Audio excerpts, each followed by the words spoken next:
আসসালামু আলাইকুম সুপ্রিয় দর্শক, আজকের ভিডিওর টাইটেল এবং থাম্বনেল দেখে আপনারা অবশ্যই বুঝে গিয়েছেন আজকের ভিডিওটি কোন বিষয় বা টপিকের উপর হতে চলেছে।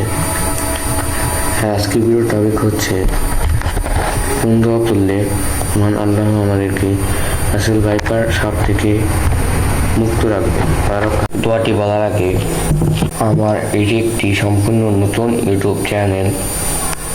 এই চ্যানেলটিকে আপনারা বেশি বেশি সাপোর্ট করবেন, প্রত্যেকটা ভিডিওতে লাইক, সাবস্ক্রাইব, কমেন্ট করবেন এবং আপনারা কমেন্ট করে জানাবেন নেক্সটে কোন ভিডিও আপনারা চান। দোয়াটি হলো আউযু বিকালিমাতিল্লাহি তাম্মাতি মিন শাররি মা খালাক।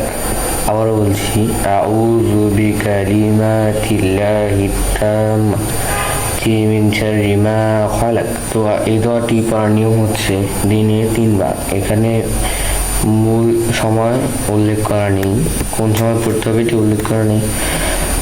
1400 বছর আগে আমাদের প্রিয় নবী হযরত মুহাম্মদ সাল্লাল্লাহু আলাইহি ওয়াসাল্লাম বলছিলেন, বিশুদ্ধ সাপ পানি থেকে এই দোয়াটি বললে মহান আল্লাহ আমাদের রক্ষা করবে।